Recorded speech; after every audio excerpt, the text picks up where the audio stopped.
예배 나오신 여러분들을 주님의 이름으로 환영합니다. 저는 2주간 휴가 잘 다녀왔고요. 잘 쉬었고요. 그래서 또 2주 만에 교회 왔는데 또 처음 뵙는 분들이 계셔서 또다시 낯선 그 경험을 하네요. 우리 앞뒤 좌우로 같이 인사하실까요? 반갑습니다. 잘 오셨습니다. 반갑습니다. 교회에서 이렇게 같이 예배드리고 앞뒤 좌우로 앉아서 찬양하고 하나님 말씀 들을 수 있는 것 참 감사하고 기쁜 일입니다. 우리가 항상 예배 자리 나올 때 그렇게 기대하는 마음으로, 기쁜 마음으로 그렇게 주님 앞에 나아가기를 간절히 소원합니다. 이제 다 함께 우리의 마음을 모아서 영과 진리로 하나님께 예배드립니다.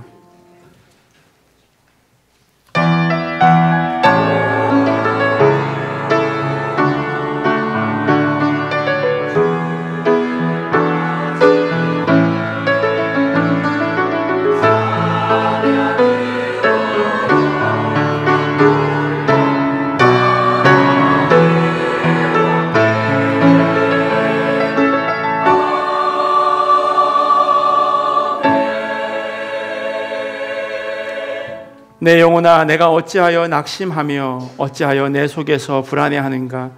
너는 하나님께 소망을 주라. 그가 나타나 도우심으로 말미암아 내가 여전히 찬송하리로다. 아멘. 우리 다 자리에서 일어나셔서 찬송가 36장으로 하나님 찬양하시겠습니다.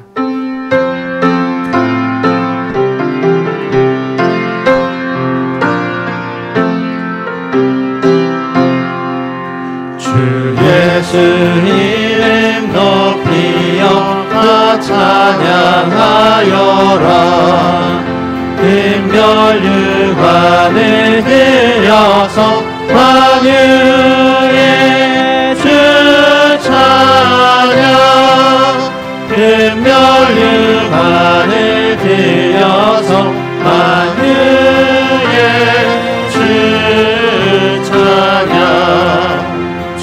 예수 당한 고난을 못 잊을 죄이나 내 귀한 몸에 바쳐서 만유의 주 찬양. 내 귀한 몸에 바쳐서 만유의 주 찬양. 이 지구 위에 거하는 온 세상 사람들 그 크신 위엄 높여서 만유의 주 찬양. 그 크신 위엄 높여서 만유의 주 찬양. 성도 다 함께 주 앞에 엎드려 무궁한 노래 불러서 만유의 주 찬양. 무궁한 노래 불러서 만유의 주 찬양. 아멘. 다 함께 사도신경으로 우리의 신앙을 고백합니다. 전능하사 천지를 만드신 하나님 아버지를 내가 믿사오며 그 외아들 우리 주 예수 그리스도를 믿사오니 이는 성령으로 잉태하사 동정녀 마리아에게 나시고 본디오 빌라도에게 고난을 받으사 십자가에 못 박혀 죽으시고 장사한 지 사흘 만에 죽은 자 가운데서 다시 살아나시며 하늘에 오르사 전능하신 하나님 우편에 앉아 계시다가 저리로서 산자와 죽은 자를 심판하러 오시리라. 성령을 믿사오며 거룩한 공회와 성도가 서로 교통하는 것과 죄를 사하여 주시는 것과 몸이 다시 사는 것과 영원히 사는 것을 믿사옵나이다. 아멘. 우리 다 자리에 앉으셔서요, 우리 갈 길을 밝히 보이시니 함께 찬양하겠습니다. 박수 치시면서 찬양할까요? 갈 길을 밝히 보이시니 갈 길을 밝히 보이시니 주 앞에 빨리 나갑시다. 우리를 찾는 구주 예수 보노라 한 번 더 하시네. 갈 길을 밝히 갈 길을 밝히 보이시니 주 앞에 빨리 나갑시다. 우리를 찾는 구주 예수 보노라 하시네. 죄악 벗은 우리 영혼은 기뻐 뛰며 주를 보겠네. 하늘에 계신 주 예수를 영원히 섬기리. 우리를 오라 하시는 말 기쁘게 듣고 순종하세. 구주를 믿기 지체 말고 속속히 나가세. 죄악 벗은 우리 영혼은 기뻐 뛰며 주를 보겠네. 하늘에 계신 주 예수를 영원히 섬기리. 죄악 벗은 우리 영혼은 기뻐 뛰며 주를 보겠네. 하늘에 계신 주 예수를 영원히 섬기리. 여기 계시니 주 오늘 여기 계시오니 다 와서 주의 말씀 듣세.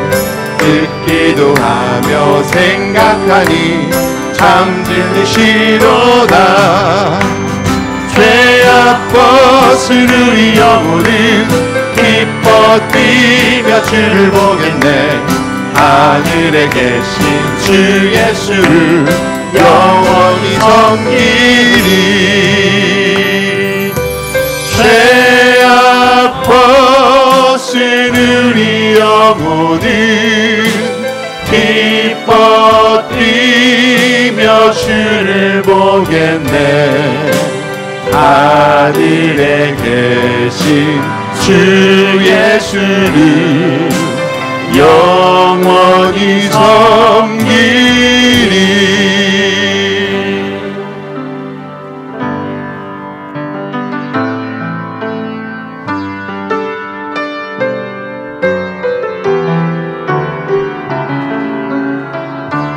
오늘 이곳에 계신 성령님, 오늘 이곳에 계신 성령님, 우리에게 말씀하시고 우리를 가르치소서.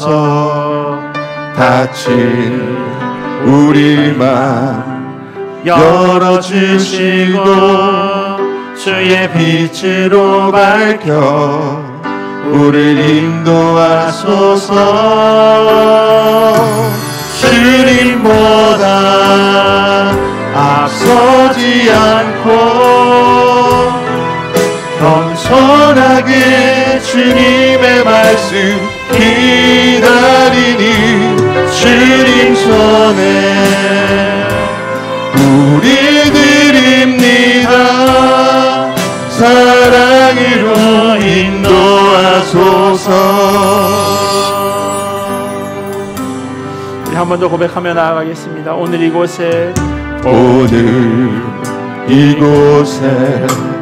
계신 성령님, 우리에게 말씀하시고 우리를 가르치소서. 닫힌 우리 맘 열어주시고 주의 빛으로 밝혀 우리를 인도하소서. 주님보다 앞서지 않고 겸손하게 주님의 말씀 기다리니 주님 손에 우리 드립니다. 사랑으로 인도하소서. 주님보다 앞서지 않고 주님보다 앞서지 않고 겸손하게 주님의 말씀 기다리니 날이니 주님 손에 우리 드립니다. 사랑으로 인도하소서. 우리 모두 예배하는 자 되어 온전히 영과 진리로 주를 예배하자. 주가 우리와 함께 영원히 함께 하시고 마르지 않는 샘물로 우리 채우시리라. 우리 한 번 더 고백하겠습니다. 우리 모두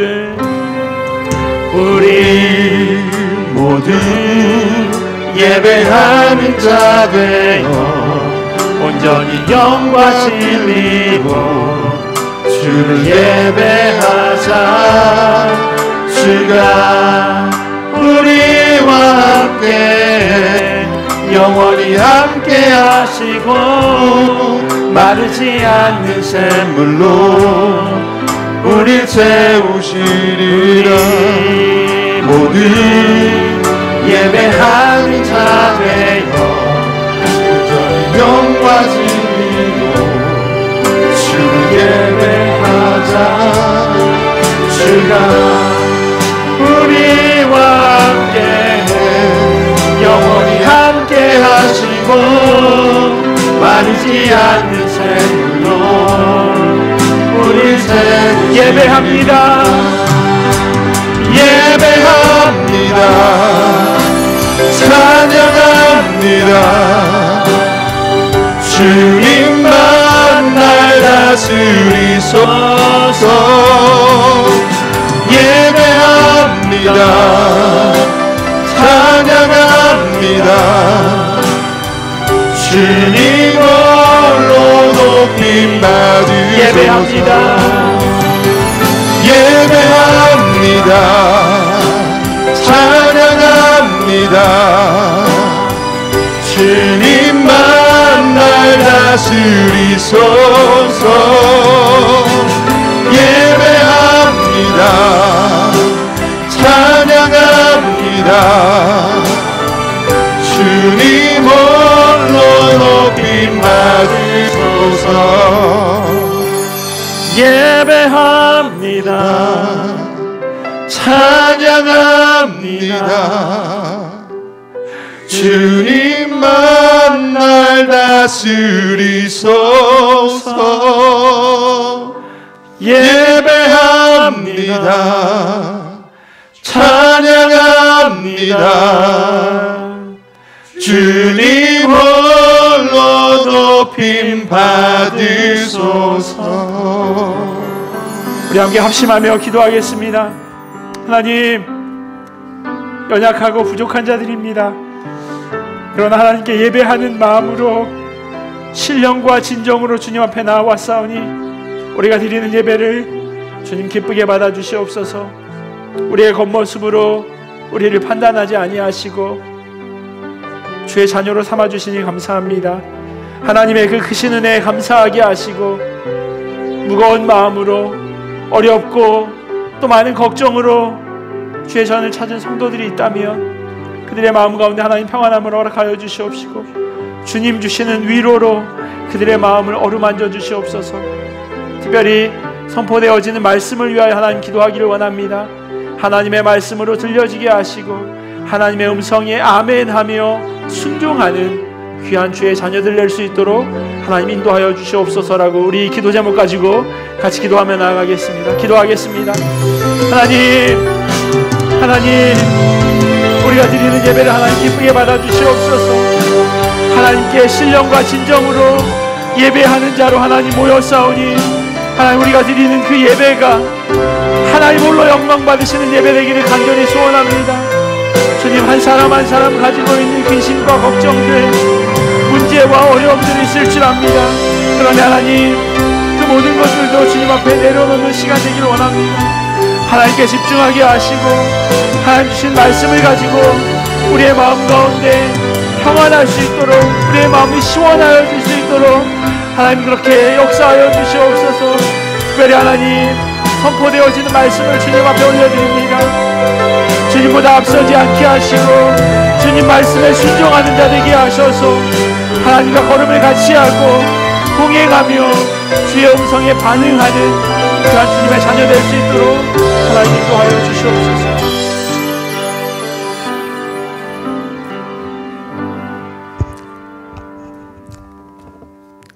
거룩하시고 하늘에 계신 우리 하나님 아버지, 저희들을 택하여 이 거룩한 성전으로 불러주시고 예배드리게 하여 주셔서 감사합니다. 드리는 이 예배를 통하여 하나님만 홀로 영광받아 주시옵소서. 지난 한 주간도 주님의 뜻을 따라 살고자 했으나 말씀대로 살지 못했음을 고백합니다. 저희들의 연약함과 부족함을 용서하여 주시고 예배 가운데 성령님 함께 하셔서 우리 모두가 성령 충만함으로 주님의 사랑과 은혜에 감사하여 하나님을 기쁘시게 하는 예배 드리게 하여 주시옵소서. 캐나다와 대한민국의 위정자들에게 지혜를 주시어 국민들을 위한 올바른 정책으로 평화롭고 정의로운 나라가 되도록 지켜주시고 남과 북에 있는 대한민국의 믿지 않는 우리 민족들 모두가 구원을 받고 복음으로 하나 되며 세상의 기근과 질병과 전쟁과 재난으로 고통받는 주님의 백성들을 지켜 보호하여 주시옵소서. 우리 나야가라 한인장로교회를 이곳에 세워주시고 지켜주심에 감사를 드립니다. 하나님이 기뻐하시는 교회가 되도록 함께 지어져 가게 하여 주시고 교회를 위하여 봉사하는 손길들과 예배를 위하여 수고하는 모든 손길들의 헌신을 기쁘게 받아주시어 하늘의 크신 상급으로 채워주시옵소서. 우리 교회 성도들 가정을 지켜주시고 자녀들을 축복하여 주시어 유튜브에서 청년부에 이르기까지 하나님 아버지께 큰 영광 돌리는 믿음의 자녀들 되게 하여 주시옵소서. 다음 주간 있을 청년부 캠프에도 주님의 은혜 가운데 잘 진행되게 하여 주시고 우리의 교회의 사역자들과 후원하는 선교사들 그리고 세계 각지에서 수고하는 모든 선교사들에게 영육간의 강건함을 주시어서 맡은 사명 잘 감당하게 하여 주시고 말씀을 선포할 당회장 이충민 목사에게 성령님의 능력으로 하나님의 말씀을 선포하게 하시어 우리가 하나님의 음성을 듣고 말씀에 순종하며 주님의 온전하신 뜻을 따라 빛의 자녀로 살아가게 하여 주시옵소서. 병중에 있는 자들을 주님의 손길로 온전하게 치유하여 주시고 마음의 상처나 어려움으로 기도하는 자들의 기도 소리에 응답하여 주시옵소서. 출타 중인 우리 교회 성도들의 발길들을 지켜주시고 같은 은혜로 채워주시옵소서. 감사를 드립니다. 부족한 죄인이 이 모든 말씀을 우리를 십자가의 보혈로 구원하여 주신 예수님 이름으로 기도드립니다. 아멘.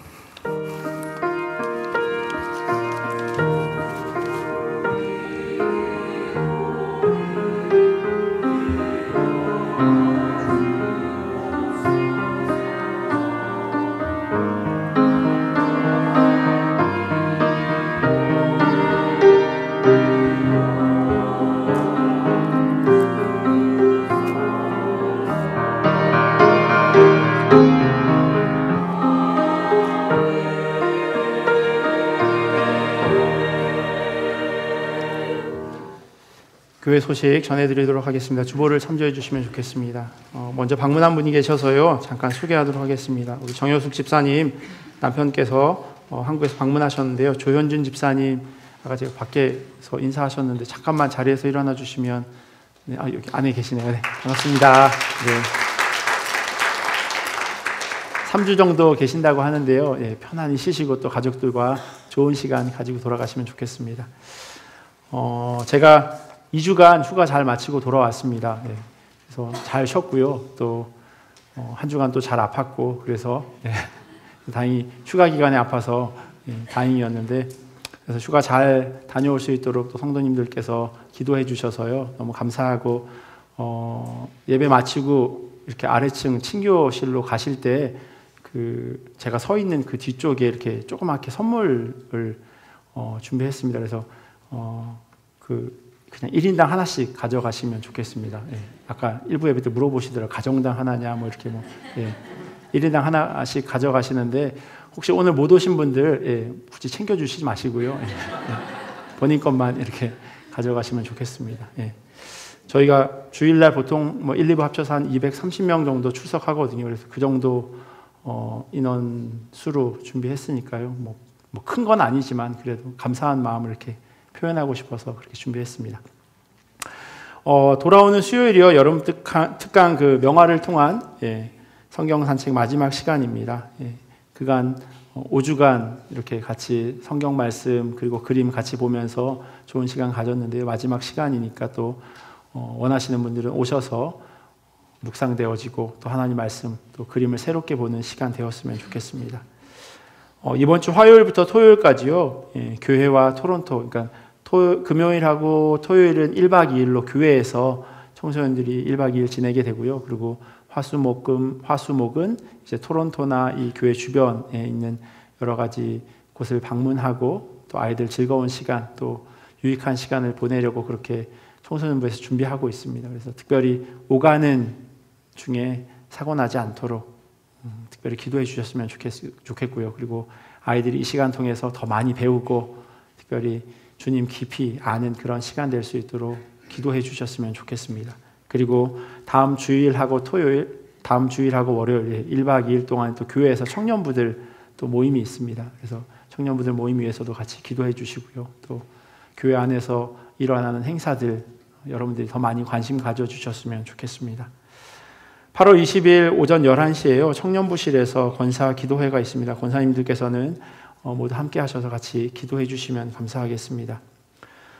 지난 4월에 저희 그 양육훈련 거실반 1기가 이제 20명이 잘 과정을 마쳤고요. 그리고 이번 9월에 2기와 3기 두 개 반을 열려고 합니다. 화면에 보시는 대로 또 주보에 있는 대로 매주 목요일마다 오후 7시에 2기가 진행되고요. 그리고 매주 토요일 오전 8시 그러니까 새벽 기도 끝나고 저희가 친교하고 나서 8시에 같이 3기 거실반을 진행하려고 합니다. 평일 저녁이 편하신 분들은 목요일날 신청하시면 되고요. 평일 저녁보다는 주말 아침이 낫겠다 하시는 분들은 토요일날 오전 8시 이렇게 신청해 주시면 좋겠습니다. 그래서 저희가 2주간 신청을 받을 예정인데요. 물론 그냥 한 반에 20명만 딱 받도록 되어져 있어서 그렇게 받을 예정이어서 바깥에 이렇게 사인업 하는데 거기 그냥 다 차면 그러면 그 다음 내년 봄에 들으시면 될 것 같습니다. 그래서 기도하시면서 한 번도 안 빠지고 계속 들으실 수 있으신 분들 왜냐하면 두 번, 세 번 빠지면 다 들으셔도 저희가 수료하지 않도록 그렇게 하거든요. 그래서 그것만 다시 들으면 안 돼요. 하지만 제가 그렇게 안 된다고 3번 빠지신 분은 다음에 처음부터 끝까지 다시 들으시라고 말씀드렸어요. 그래서 여러분들 참고하시고 그렇게 거실반에 참여해 주셨으면 좋겠습니다. 거실반이 뭐냐 하면요. 저희가 교회 양육 프로그램 가운데 제일 처음 새가족으로 등록하시면 교회 안내를 해드립니다. 그래서 그거를 현관반이라고 불러요. 저희 교회에서 그렇게 부르기로 했습니다. 현관반 그냥 문 딱 열고 들어가면 만나는 거죠. 어떻게 지내셨어요? 뭐 이름이 뭐예요? 이런 간단한 서로의 통성명 같은 그런 자리가 현관반이라면요. 이제 현관문을 열고 들어와서 소파에 앉아서 이런저런 얘기들을 할 수 있는 곳, 그 공간이 거실이잖아요. 그래서 10주간 동안 뭐 삼위일체 하나님, 예수님, 성령님, 또 물질관, 또 이단에 대해서, 타 종교에 대해서, 이민자로 살아가는 크리스찬들의 삶에 대해서 이렇게 여러 가지로 배우게 되는 그런 시간입니다. 그래서 4월에는 중직자들을 대상으로 먼저 시작했고요. 이제는 모든 교인들 다 참여하실 수 있으시니까 편하신 시간에 그렇게 신청해 주시면 좋겠습니다. 화요일 날 토론토 세문안교회에서의 시차례가 있습니다. 그래서 제가 시차례를 다녀올 예정입니다. 시차례는 봄, 가을 노회가 있기 전에요. 보통 뭐 한 1개월 전에 노회에서 논의되어지는 그러한 내용들을 미리 올려지면 그것을 노회에 올릴지 말지를 결정하는 안건들에 대해서 이야기하는 모임입니다. 그래서 저희 교회가 속해 있는 캐나다 동노회, 그리고 그 안에서 저희는 영길을 중심으로 해서 서쪽이니까요. 서시차례에 속해 있는데 그 시차례에 제가 다녀오도록 하겠습니다. 8번 광고 보시면요, 예수전도단 귀납적 성경연구 학교라고 해서요, YM에서 진행하는 EBS 안내가 있습니다. 9월 19일부터 내년 5월 31일까지 진행되어지는 그러한 내용인데요. 본당 1층 현관 입구나 아니면 친교실 앞에 있는 게시판에 보면 자세한 내용들이 설명되어 있습니다. 회비와 그 기간들에 대해서 설명되어 있는데요. 그거 참조하시고 혹시 문의하실 일이 있으시면 백경수 권사님께 문의해 주시면 좋겠습니다. 빠진 광고 없으면요, 우리 할렐루야 성가대 나오셔서 찬양해 주시겠습니다.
찬양 감사합니다. 우리 하나님 주신 말씀 같이 보도록 하겠습니다. 오늘 우리에게 주신 하나님의 말씀은 에베소서 5장 6절에서 20절까지 말씀입니다. 우리 몸이 불편하지 않으시면 우리 자리에서 일어나셔서 하나님 주신 말씀 같이 보시겠습니다. 에베소서 5장 6절에서 20절까지 말씀입니다.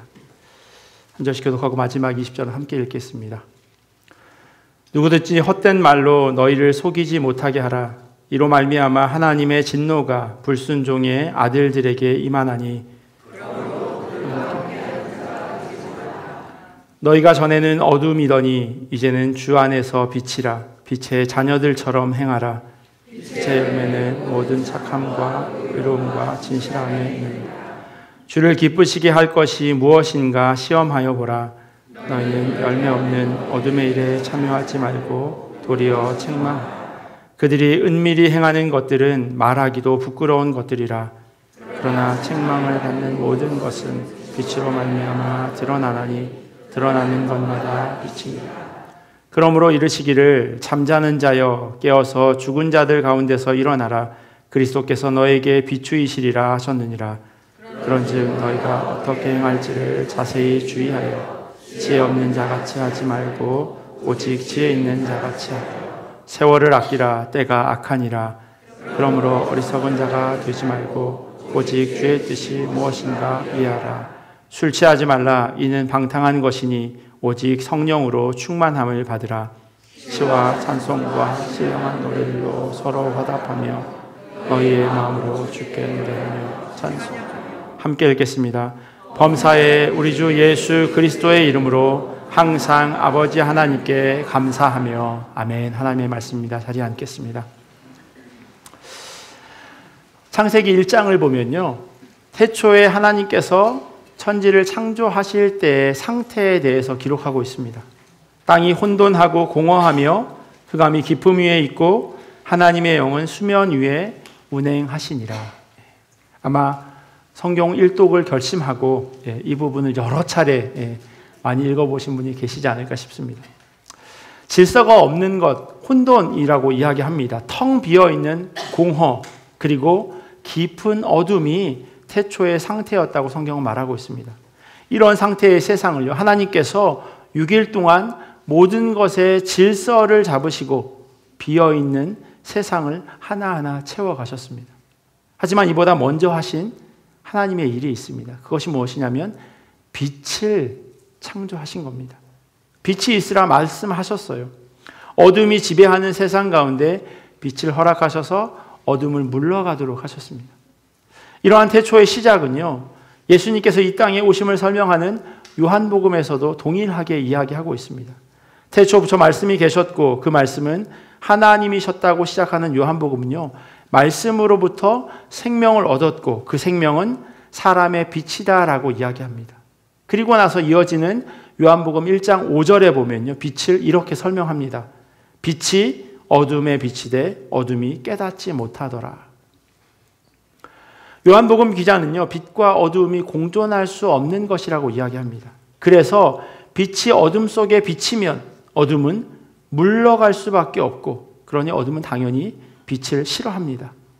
이 모습을요, 예수님께서 비유를 통해서, 소작인과 포도원 주인의 비유를 통해서 말씀하세요. 어떤 포도원 주인이요, 농부들에게 렌트를 주고 멀리 갔습니다. 열매를 거둬들이는 철이 되어서 포도원 주인이 자기 종들을 농부들에게 보냅니다. 그런데 전혀 예상하지 못하는 일이 일어납니다. 마태복음 21장 35절에 이렇게 기록되어 있어요. 그런데 농부들은 그 종들을 붙잡아서 하나는 때리고 하나는 죽이고 또 하나는 돌로 쳤다. 주인은 종들을 더 많이 보냈습니다. 뭔가 오해가 있었나 보다라고 하는 생각 때문이었습니다. 그런데 자기가 보낸 그 종들에게 똑같은 결과가 도래하게 됩니다. 그러자 주인은요, 마지막으로 설마 내 아들에게는 그런 짓을 하지 않겠지라는 마음으로 자기 아들을 보냅니다. 하지만 농부들은요, 그 아들을 포도원 밖으로 쫓아내서 죽이기 하는 그런 잘못된 선택을 하게 되죠. 어둠은 빛을 이렇게 싫어합니다. 사람은 본능적으로요, 어둠이 옳지 않다는 것을 알매도 불구하고 그 어둠 속으로 걸어 들어갑니다. 그 어둠의 상태에 머물게 되면 어떤 현상이 일어날까요? 참 신기한 일을 경험하게 돼요. 깜깜한 곳에 걸어 들어갔을 때에는 아무것도 보이지 않았는데요, 시간이 조금 지나면 조금씩 보여지기 시작합니다. 제가 지난주에 출근해가지고 이제 정 목사님이랑 인사했는데 정 목사님 되게 반갑게 맞아주시더라고요. 그러면서 하시는 얘기가 교회 혼자 있는데 너무 무서웠다고. 그래서 교회가 왜 무서워요? 그랬더니 자기는 이상하게 어렸을 때부터 교회 혼자 있는 게 무서웠다고 이런 이야기를 하더라고요. 그래서 저녁 때가 되면요, 이 주변에는 거의 뭐 다 밭이잖아요. 농장이잖아요. 그러다 보니까 상당히 깜깜합니다. 뭐 주차장은 이렇게 라이트이 비춰져 있기는 하지만 이렇게 본당 안으로 들어오면 깜깜해요. 근데 불을 탁 켜면 이렇게 환해지죠. 빛이 켜지면 어둠은 물러갈 수밖에 없습니다. 신기하게도요, 이러한 상황을 우리는 경험함에도 불구하고 자꾸만 어둠 속으로 찾아 들어가지게 됩니다. 제가 서론이 조금 길었지만요, 사도 바울은 에베소 교회 성도들에게 이런 상황을 하나씩 설명해 가고 있습니다. 로마서에 보면요, 세상에 있는 이치 하나를 이야기합니다.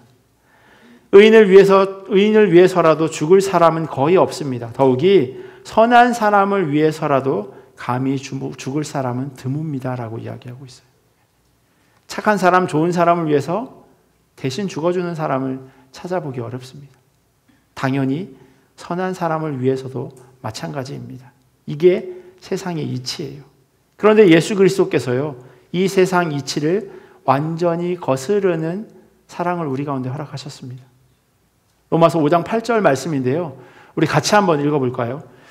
우리가 아직 죄인 되었을 때 그리스도께서 우리를 위하여 죽으심으로 하나님께서 우리에 대한 자기의 사랑을 확증하셨느니라.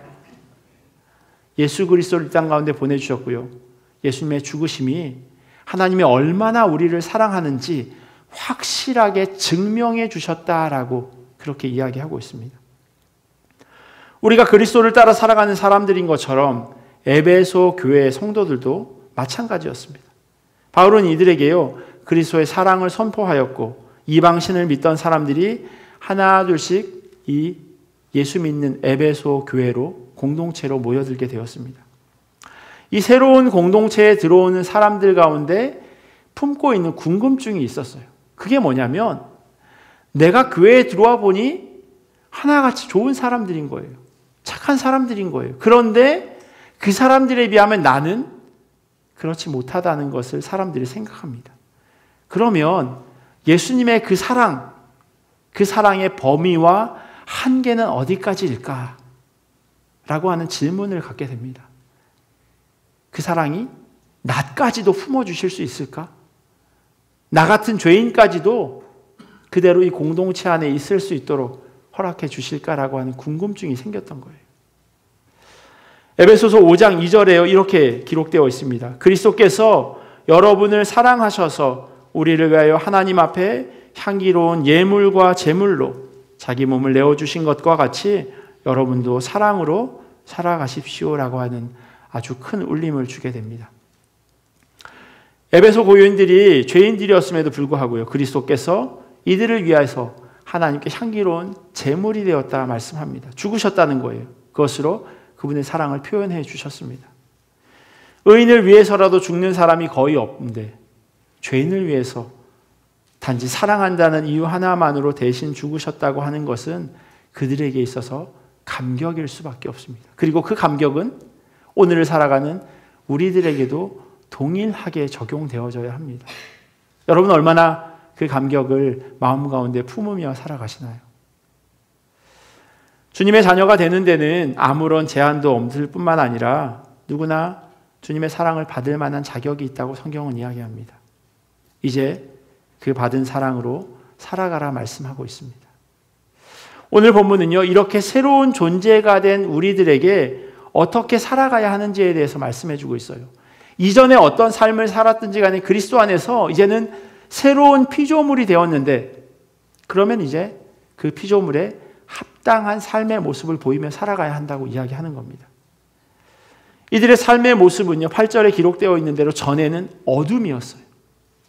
마치 태초에 하나님이 전혀 간섭하지 않았던 세상의 상태처럼 이방신을 섬기며 어두움 가운데 살았던 사람입니다. 그런데 너희가 전에는 어둠이었는데 이제는 주 안에서 빛이라 말씀하세요. 조선시대에요, 주인이 노비의 그 노비 문서를 태우면 그 노비는 이제 신분이 평민으로 바뀝니다. 그러면 그 신분에 걸맞게 살아가야 하는 거죠. 이전에 종으로 살았다면요, 주인이 시키면 하고 시키지 않으면 하지 않는 것이 그들의 신분이었어요. 하지만 평민으로 살아갈 땐 다릅니다. 내가 원하는 일을 할 수 있습니다. 그리고 그 일을 통해서 얻어지는 결과물은 또 나에게 되돌아오는 거죠. 이전에 종으로 살았을 땐 다 주인의 것이었는데 이제는 그것이 나에게 보답으로, 보상으로 되돌아오는 것을 그들은 경험합니다. 그러니 다시금 종의 모습으로 돌아가지 않으려 할 겁니다. 지금이 훨씬 좋으니까요. 한국의 젊은 20대 남자 청년들, 군대 훈련소에 들어가게 되면요, 한동안 넋을 잃습니다. 약간 멍한 상태가 되는 거죠. 훈련소에서 첫날 밤을 지나고 아침에 기상나팔 소리를 들어도 크게 달라지지 않습니다. 소위 말해서 사회물이 좀 빠질 그런 시간적 여유가 필요한 겁니다. 민간인에서 군인으로, 대한민국 시민에서 이제는 국방부 소속으로 신분이 완전히 달라졌어요. 그럼에도 불구하고 그것을 받아들이는 데는 시간이 필요합니다. 하지만 시간이 지나면 달라집니다. 자기의 정체성을 확인하는 거예요. 아, 내가 민간인이 아니구나라고 하는 그 정체성 말입니다. 아침에 자고 있는데요, 빰빰빰빰빰빰빰빰 이렇게 기상 소리가 들리면요, 자기도 모르게 일어납니다. 자기도 모르게 반사적으로 막 모포를 개고 침낭을 갭니다. 그리고 옷을 입고 연병장으로 나가죠. 자기도 모르게 일어나는 일은 이런 일뿐만 아니에요. 밖에서는 쳐다보지도 않던 초코파이 때문에 종교를 바꾸기도 하고요. 이미 받은 세례를 또 받기도 합니다. 100일이 지나면 완전히 군인이 되어지는 것 같아요. 그러니 100일 휴가를 보내겠죠. 첫 휴가 나와서요, 사람들이랑 이야기하는데 자꾸 왜 그러냐고 묻습니다. 왜 말을 그렇게 하는 거냐고. 아닙니다. 괜찮습니다. 왜 그럽니까? 전에 사용하지 않던 그런 다 혹은 까로 끝나는 그런 말을 사용하게 되는 거죠. 또 집에 전화가 왔는데 자기도 모르게 통신보안 이러면서 전화를 받고요. 자다가 일어나라고 동생이 깨우는데 이병 이러면서 이렇게 관등 성명을 대면서 일어나기도 합니다. 바울이 에베소 교인들에게요, 전에는 어둠이었는데 지금 여러분들은 주님의 빛이 되었습니다 라고 이야기합니다. 그리고 나서 빛의 자녀답게 사십시오. 여러분의 신분이 바뀌었으니 그 신분에 걸맞게 행동하십시오라고 이야기해 주고 있는 겁니다. 신분이 바뀌고 존재가 변했다고 하는 것은요, 거기에 걸맞게 살아가야 한다는 의무도 포함됩니다. 그리스도를 구주로 고백하는 사람은요, 빛으로 변하는 것이 아니라 빛이라고 성경은 이야기하고 있어요. 주 안에서 빛이라. 그게 그리스도 예수를 구주로 고백하는 사람들의 정체성입니다. 변화를 가정하거나 추측하는 것이 아니라 확신하면서 이야기하고 있는 것입니다. 여러분을 위해 그리스도께서 죽으셨으니 이제 그분을 위해 여러분은 빛으로 사십시오. 빛은요, 비추는 것에 목적이 있습니다. 그 목적을 이루어서 하나님께 영광을 돌리는 것, 그것이 우리 신분에 걸맞게 살아가는 삶의 모습입니다. 빛의 자녀로 살아가는 사람들에게 보여야 하는 것이 9절에 보면요, 빛의 열매는 모든 착함과 의로움과 진실함이라고 이야기하고 있어요. 모든 착함과 의로움과 진실함. 씨를 심으면 그 씨에 걸맞는 열매가 맺혀집니다. 콩을 심었는데 팥이 나지 않아요. 포도를 심었는데 복숭아가 열리지 않습니다. 거기에 걸맞는 열매가 맺혀지게 되어져 있어요. 이와 동일하게 빛에는요, 모든 착함과 의로움과 진실, 선함과 의로움과 진실이라고 하는 이 세 가지 열매가 맺혀진다고 사도 바울은 에베소 교인들에게 이야기합니다. 첫 번째 열매라고 하는 모든 착함, 선이라고 하는 것은요, 성경 사전에 보니까 마음과 삶의 바른 모습이라고 되어져 있어요. 마음과 삶의 바른 모습. 성령의 9가지 열매 가운데 기록되어 있는 양선이라고 하는 단어가 바로 이 의, 모든 착함이라고 하는 단어와 동일한 단어를 사용합니다. 양선, 너 참 양선하다, 이런 얘기 들어보셨어요? 잘 사용하지 않는 단어예요. 저 사람 참 양선하네. 교회 안에서만 사용하는 단어일 뿐만 아니라 일상생활에서는 별로 입에 올리지 않는 단어입니다. 그래서 사전을 찾아봤어요. 도대체 양선이라고 하는 게 어떤 뜻이 있는지. 거기 이렇게 적혀 있어요. 남에게 앞을 양보하는 것. 남에게 내 앞자리를 양보하는 것, 그것을 양선이라고 이야기합니다. 내가 이 사람보다 더 앞서갈 수 있어요. 내가 이 사람보다 더 가질 수 있어요. 내가 이 사람보다 더 위에 있을 수 있는데, 근데 그 자리를 양보해 주는 것을 양선이라고 이야기한다고 합니다. 그리고 오늘 본문에는 그것이 모든 착함이라고 설명하고 있어요. 빛의 열매 가운데 하나는 이 착함, 선은요, 안과 밖 모든 것을 비춰주는 빛의 속성을 가지고 있습니다. 마음 안을 비춰주는 거죠. 내가 하나님의 말씀대로 살아가고 있나, 내 스스로 내 양심을 가지고 비춰보는 겁니다. 그리고 내 삶의 모습이 당연히 밖으로도 그 빛을 발하게 되어져 있습니다. 이 모습은요, 산상수훈에 기록된 올바른 자선 행위에서 아주 잘 드러나고 있어요. 예수님께서 남에게 보이려고 의로운 일을 사람들 앞에서 하는 그런 모습 조심하라 말씀하시면서 다음과 같이 이야기하세요. 너는 구제할 때에 오른손이 하는 것을 왼손이 모르게 하여 내 구제함을 은밀하게 하라. 말도 안 되는 얘기를 하고 계세요. 오른손이 하는 일을 어떻게 왼손이 모릅니까? 사람이 한 몸인데 오른손이 하는 일을 당연히 왼손이 알 수밖에 없어요. 그럼에도 불구하고 예수님께서 그렇게 말씀하시는 이유는요, 내가 하는 이 선한 행동, 이것에 어떤 목적이나 아니면 그것을 계속 그 사람으로 하여금 되돌려 받으려고 하는 그런 마음, 그것을 생각하지 말라는 거예요. 잊어버리라는 거예요. 선한 행동하면 그것으로 충분하다라고 하는 의미로 하시는 말씀입니다. 남에게 자기의 앞을 양보하는 것처럼요, 자기의 것을 다른 사람에게 내어주는 자선 행위는요, 빛이 밖으로 향하는 그러한 모습입니다.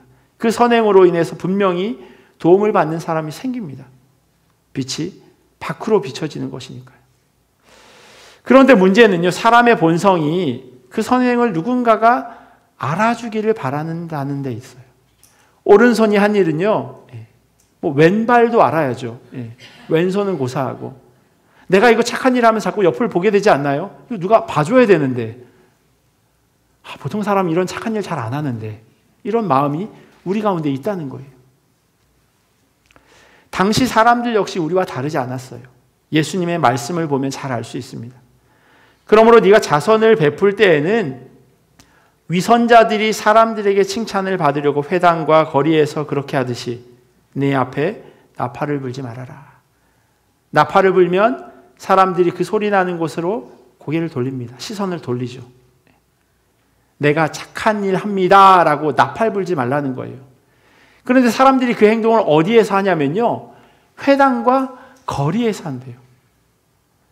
예수님께 이 이야기를 듣는 사람들은 대부분 유대인들입니다. 유대인들은 누구나 회당에 갑니다. 회당에 가지 않는 유대인들은 없어요. 그러면 그 사람은 유대인이 아닌 거니까요. 회당에서 착한 일을 한다라고 하는 것은요, 모든 유대인들이 다 알 수 있도록 하는 그러한 행동인 겁니다. 거리도 마찬가지예요. 사람들은 걸어 다닙니다. 날아다니지 않아요. 길을 가는 그 거리에서 내가 착한 일 하는 그것을 누군가는 보게 되어져 있죠. 어떤 사람 집에서 하는 착한 행동, 어떤 사람을 돕기 위해서 몰래 하는 그런 행동이 아니라 회당과 거리에서 한다고 하는 것은 그런 의미를 담고 있어요. 상당히 의도적인 거죠. 다른 사람이 자신의 선행을 알도록 하는 것이 목적인 사람들을요, 본문에 뭐라고 되어져 있냐면 위선자라고 되어져 있어요. 이 위선자는요, 무대에서 연기를 하는 사람들과 똑같은 단어를 사용하고 있어요. 그러니까 원래는 그런 사람이 아닌 거예요. 그런데 그런 행동을 하는 거죠. 연예인들이 가끔요, 인터뷰하는 것을 보게 되는데 악역을 맡은 배우들이 있잖아요. 뭐 예를 들면 불륜녀 그 역할을 자꾸 감당하는 사람이거나 아니면 도둑이나 뭐 조직 폭력 배우들 같은 사람, 그런 배역을 자꾸 맡는 사람들. 식당에서 밥을 먹는데 갑자기 등짝을 누가 빡 때린대요. 쳐다보면 나이가 좀 있으신 아주머니들이 왜 그렇게 사냐고 그런다는 거예요. 그냥 그 드라마에 빠져 계시는 거죠. 그 역할을 맡은 것뿐인데 이 사람이 그 사람으로 착각하는 거예요. 위선자라고 하는 건요, 그런 의미가 있다는 거예요. 원래 그런 사람은 아닌데 그냥 남에게 잘 보이려고, 내가 그것으로 뭘 얻으려고 하는 그런 행동이라고 이야기합니다. 빛의 열매인 선은 안과 밖을 비춰준다고 말씀드렸어요. 누가 보든지 보지 않던지 스스로의 마음과 삶에 흔들림 없이 그러한 삶을 살아가는 겁니다. 그럼 누가 알아주기를 바라는 이 마음은 어떻게 해야 될까요? 여러분들은 안 그러세요? 그냥 선하게 나만 알면 충분하다 그렇게 생각하며 살아가시나요? 오늘 본문에 보면요, 그런 우리의 마음을 주님은 다 알고 계시는 것 같아요. 그냥 꾹꾹 눌러두는 것이 아니라고 이야기하고 있어요. 마태복음 6장 3절 4절 보시면요, 너는 자선을 베풀 때에는 오른손이 하는 일을 왼손이 모르게 하여 내 자선 행위를 숨겨두어라. 그리하면 남 모르게 숨어서 보시는 분이 계시대요. 그게 누구냐면 내 하나님 아버지라는 거예요. 그리고 그분이 갚아주신대요. 내가 누구에게 착한 행동을 하고 그 사람이 되돌려주거나 아니면 이 행동을 보고 다른 사람이 나에게 갚아준다면 그건 끝이에요. 나는 받을 보상을 다 받은 거예요.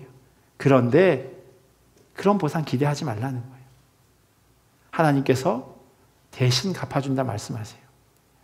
하나님이 대신 갚아주신다라고 하는 것, 너무 제가 세속적으로 생각하는지는 모르겠지만 하나님은 내가 도와준 그 사람과는 같은 존재가 아니세요. 그죠? 내가 어떤 사람에게 100불을 빌려주고 그 사람이 나에게 그래 그때 힘들었어 대신 200불로 갚아줄게, 이 정도의 수준이 아니라는 겁니다. 물론 그게 우리가 생각하는 것처럼 100불이 1000불이 되고 10,000불이 되는 그런 것과는 또 다른 것일 수 있습니다. 하지만 우리가 계산할 수 없는 것으로 하나님께서 되돌려준다고 하는 것을 여러분들이 기억하셨으면 좋겠습니다. 그러기에 우리가 선뜻 빛을 세상에 밝히 비출 수 있는 겁니다. 빛은요, 다른 사람들을 밝게 합니다. 그렇다고 그 빛이 사라지지 않아요. 하나님께서 갚으시고 채워주실 겁니다. 두 번째로요, 빛의 열매는 의로움이라고 성경은 이야기합니다. 메시지 성경에는요, 이 의로움을 옳음이라고 이야기하고 있어요.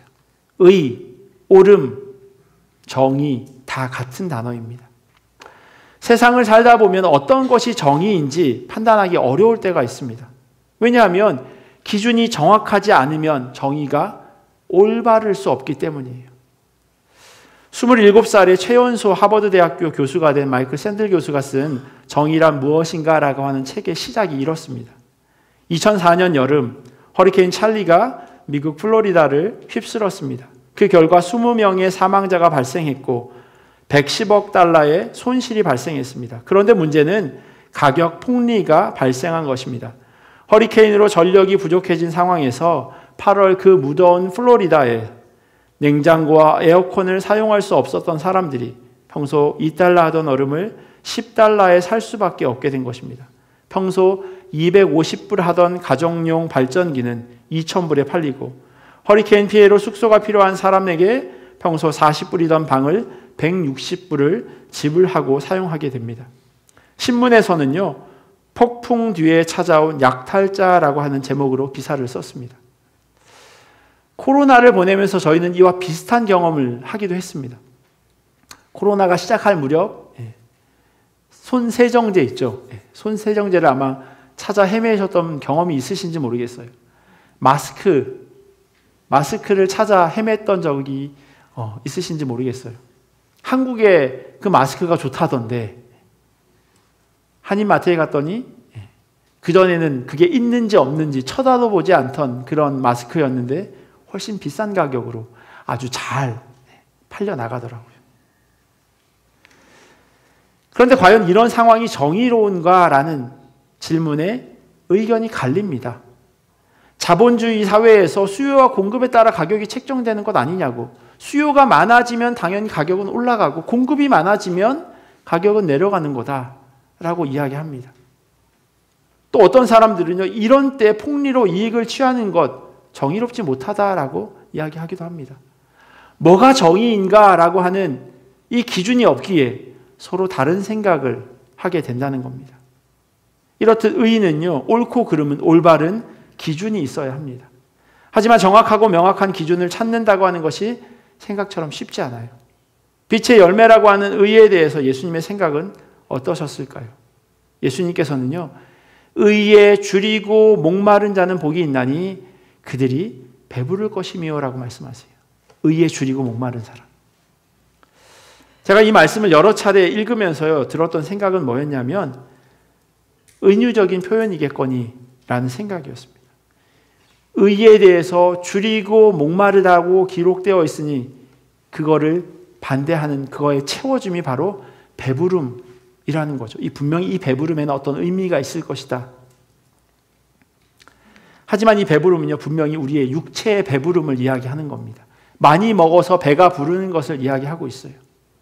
왜냐하면 오병이어의 기적을 마무리할 때 그들은 모두 배불리 먹었다라고 하는 그 단어와 예수님이 말씀하신 단어가 똑같습니다.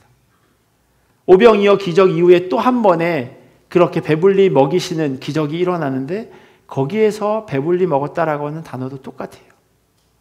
의에 줄이고 배부른 자들에게, 의에 줄이고 목마른 자들에게, 배고픈 자들에게 하나님께서 주시는 것은 배를 불리게 하는 것, 많이 먹을 수 있도록 하는 거라는 거예요. 예수님께서 말씀하신 정의는 다양한 측면에서 적용될 수 있지만요, 분명히 배고픈 사람을 먹이는 것이 포함되어 있음이 명확합니다. 그리고 하나님의 말씀대로 살아가는 것, 그것이 상대적일 수밖에 없지만 분명히 줄이고 목마른 삶일 수밖에 없어요. 하나님의 말씀대로 살아간다고 하는 것은요, 손해보는 겁니다. 하나님의 말씀대로 살아갔더니 편안하더라. 세상에서 이야기하는 그 편안함, 우리 마음 가운데 주어지는 평안함이 아니라 그렇게 살아간다면 다시 한번 질문하셔야 돼요. 내가 정말 하나님의 말씀대로 살아가고 있는지. 사도 바울은 이 의의가요, 세상에서 말하는 정의와는 분명히 다름을 확인해 줍니다. 로마서 1장에 기록된 그 복음의 능력에 대해서 설명할 때요, 복음에는 하나님의 의가 나타나서 믿음으로 믿음에 이르게 하나니 기록된 바 오직 의인은 믿음으로 말미암아 산다라고 기록합니다. 복음 안에는 하나님의 의가 들어있대요. 죄 지으면 벌 받는 것이 세상의 당연한 정의인데 복음에는 죄인이 믿음으로 구원받는다라고 하는 세상의 정의와는 다른 이야기를 하고 있습니다. 그리고 이러한 사도 바울의 의에 대한 설명은요, 예수님께서 이 땅 가운데 오셔서 하나님의 나라가 오게 해주십시오라고 기도했던 것, 그것과 맞닿아 있습니다. 우리가 이 땅에서 하나님의 나라를 경험하고 구원받은 백성으로 살아갈 뿐만 아니라 영원한 하나님의 나라의 백성으로 살아갈 수 있는 것, 그것은 바로 이 땅에 하나님의 정의가 실현되기 때문입니다. 그래서 빛의 열매인 의의 기준은요, 하나님의 말씀이어야 합니다. 말씀에 비추어 보지 않는다면 그걸 정의 내릴 수가 없다는 거예요. 2004년 플로리다에서의 사건을 하나님의 의에 한번 적용해 볼까요? 어려움 당한 사람들을 돌보는 것이 성경에선 정의라고 이야기합니다. 그들에게 비싼 값을 주고 파는 것, 그것을 통해서 내가 훨씬 더 풍족해질 수 있어요. 원하는 사람이 이렇게 많은데 100불이 아니라 10,000불에도 살 사람이 있다면 그렇게 파는 것을 세상 사람들은 그게 잘 사는 거야 라고 이야기합니다. 그게 지혜로운 거야 라고 이야기해요. 그런데 성경은 다른 이야기를 하고 있어요. 그 수재민들을 통해서 배불리는 것, 하나님이 기뻐하시는 일 아니야 라고 이야기한다는 겁니다. 혹 그것이 나에게 줄이고 목마르게 하는 손해가 된다 하더라도 손을 펴서 도움을 주는 것, 그게 바로 하나님 보시기에 의로운 행동입니다. 빛의 세 번째 열매는요, 진실함입니다. 어둠 가운데 있는데 뭐가 뭔지 구별이 안 되죠. 그런데 빛이 비치면 명확해집니다. CSI나 아니면 한국의 수사물 같은 그런 드라마에 등장하는 국과수 혹은 범죄과학수사대 같은 그런 사람들을 보면요, 아주 눈에 보이지 않는 것들을 잘 찾아내죠. 보이지 않는 지문을 채취하기도 하고요, 증거를 찾아내기도 합니다. 그런데 그런 드라마나 영화에 잘 나오는 장면이 있어요. 어떤 방에 들어가서 살인사건이 일어난 방이죠. 흔적은 없어요. 그러면 과학수사대가 와서 불을 탁 끕니다. 그리고 라이트를 하나 탁 켜요. 그리고 막 보면 혈흔이 발견되죠. 다른 라이트로 그곳을 비추면요, 범죄를 저지른 사람들은 다 잘 닦았다고 생각하고 사람들의 눈에는 보이지 않는데 다른 빛이 비치니까 그 혈흔이 드러난다는 거예요. 범인은 어둠 속으로 숨어 들어가지만요, 그렇지 않은 것, 빛으로 나오게 되어져 있습니다. 밤중에 예수님을 찾아온 니고데모에게 예수님께서 이런 말씀을 하세요. 악한 일을 저지르는 사람은 누구나 빛을 미워하여 빛으로 나오지 않는다. 그것은 자기 행위가 드러날까 보아 두려우기 때문이다. 그러나 진리를 행하는 사람은 빛으로 나온다. 그것은 자기의 행위가 하나님 안에서 이루어졌음을 드러내려는 것이다. 하나님 보시기에 하나님이 기뻐하시는 모습대로 살아갔다면 그것이 드러나는 것이 전혀 부끄럽지 않다는 거예요. 아담과 하와가 죄짓고 보이지 않는 곳으로 숨어들었는데 그들이 죄가 없을 때는 하나님 보시기에 당당했어요. 하나님이 기뻐하시는 대로 말씀대로 살아가는 사람은요, 하나님 앞에 빛으로 나올 수 있다라고 말씀하고 있습니다. 빛의 자녀는 어두움으로 들어가지 않습니다. 죄악된 길로 걸어가거나 질서 없는 흑암의 세계로 향하지 않습니다. 변하지 않는 것이 빛의 열매인 진실인데요, 이것은 다른 말로 하면 말씀입니다. 이사야 40장에 이런 말씀이 있습니다. 모든 육체는 풀이요 그의 모든 아름다움은 들의 꽃과 같으니 풀은 마르고 꽃이 시들면 여호와의 기운이 그 위에 불미라. 이 백성은 실로 풀이로다. 풀은 마르고 꽃은 시드나 우리 하나님의 말씀은 영원히 서리라 하라. 모든 것이 시들고 변합니다. 하지만 주님의 말씀은 영원합니다. 말씀대로 살아가는 것이 진리이고 참된 삶이라고 성경은 우리에게 이야기해 줍니다. 시편 1편에 기록된 복 있는 사람, 그들은 이러한 진실된 모습으로 살아갔던 사람들입니다. 복 있는 사람은 악인들의 꾀를 따르지 아니하며 죄인들의 길에 서지 아니하며 오만한 자들의 자리에 앉지 아니하고 오직 여호와의 율법을 즐거워하여 그의 율법을 주야로 묵상하는도다. 변하지 않는 말씀을 밤낮으로 붙들며 살아가는 사람, 그들은요 절대로 악한 길로 접어들 수 없습니다. 계속해서 자기의 삶을 비춰보니까요, 아, 이것은 하나님이 기뻐하시는 길이 아니야, 이건 하나님이 원하시는 말이 아니야, 그런 행동이 아니야 라고 하는 것을 매일의 삶 가운데서 계속 비춰볼 수 있다는 겁니다. 당연히 그 빛은 말씀일 수밖에 없고요. 이렇게 빛의 자녀는 선과 의와 진실, 그것으로 열매를 맺으며 살아갑니다. 그리고 사도 바울은요, 10절부터 빛의 자녀답게 사는 것이 무엇인지를 5가지로 요약해서 설명합니다. 첫 번째는요, 주님께서 기뻐하시는 일이 무엇인지 분별하는 겁니다. 두 번째는 열매 없는 어둠의 일에 끼어들지 말아야 합니다. 세 번째는 지혜롭게 세월을 아끼며 살아야 하고요. 네 번째는 성령의 충만함으로 주님을 찬송하며 삽니다. 그리고 마지막 5번째는요, 하나님께 감사한 삶을 살아가는 겁니다. 그리고 이러한 삶은 선과 의와 진실이라고 하는 빛의 열매로 나타나게 되어져 있습니다. 주님께서는 우리가 선을 행하는 것을 기뻐하시고 열매 없는 어두운 일과, 그리고 주님이 옳다고 여기지 않으시는 그런 일 하는 것을 좋아하지 않으세요.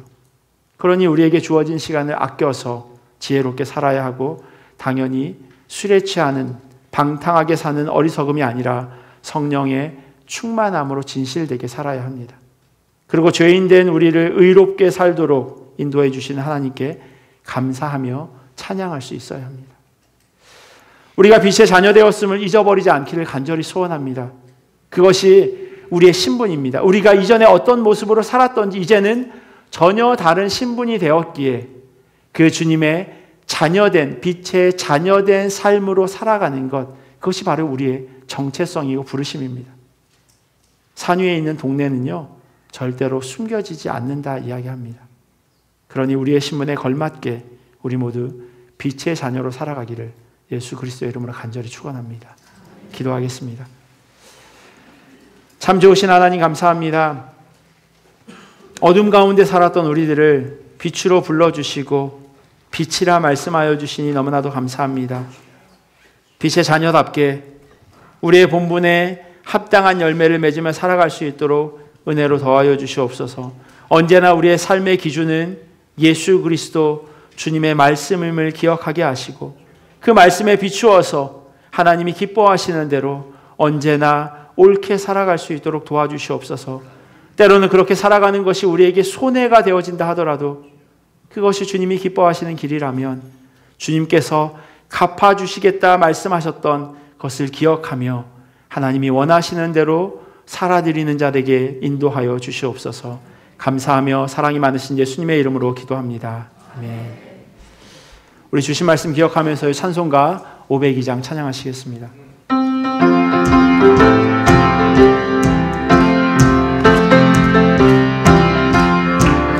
빛의 사자들이여 어서 가서 어둠을 물리치고 주의 진리 모르는 백성에게 복음의 빛 비춰라. 빛의 사자들이여 복음의 빛 비춰라. 죄로운 밤 밝게 비춰라. 빛의 사자들이여 선한 사역 위하여 힘을 내라. 주 함께 하시겠네. 주의 크신 사랑을 전파하며 복음의 빛 비춰라. 빛의 사자들이여 복음의 빛 비춰라. 죄로운 밤 밝게 비춰라. 빛의 사자들이여 주님 부탁하신 말 순종하여 이 진리 전파하라. 산을 넘고 물 건너 힘을 다해 복음의 빛 비춰라. 빛의 사자들이여 복음의 빛 비춰라. 죄로운 밤 밝게 비춰라. 우리 다같이 일어나셔서 봉헌하시겠습니다. 동서남북 어디나 땅끝까지 주님만 의지하고 그나노와 못 보는 백성에게 복음의 빛 비춰라. 빛의 사자들이여 복음의 빛 비춰라. 죄로운 밤 밝게 비춰라. 빛의 제사자들이여 생일 감사함금 드렸습니다. 주님이 함께 하시는 오늘이 소중하고 감사합니다. 생일 감사함금 드렸습니다. 70년 동안 주님과 함께 살게 하심에 감사드립니다. 남은 세월도 주와 함께 동행하게 하소서. 늘 채워주셔서 감사합니다. 하나님의 자녀가 되게 하심에 감사드립니다. 제 삶이 하나님의 영광만을 위하여 살게 하옵소서. 주님 감사합니다. 죄송합니다. 또 감사합니다. 한 주간도 우리 자녀들을 지켜주신 성령 하나님, 아버지 범사에 감사드립니다. 범사에 감사드립니다. 하나님 항상 함께 하심에 감사드립니다. 우리 드려진 헌금 위해서 같이 기도하겠습니다.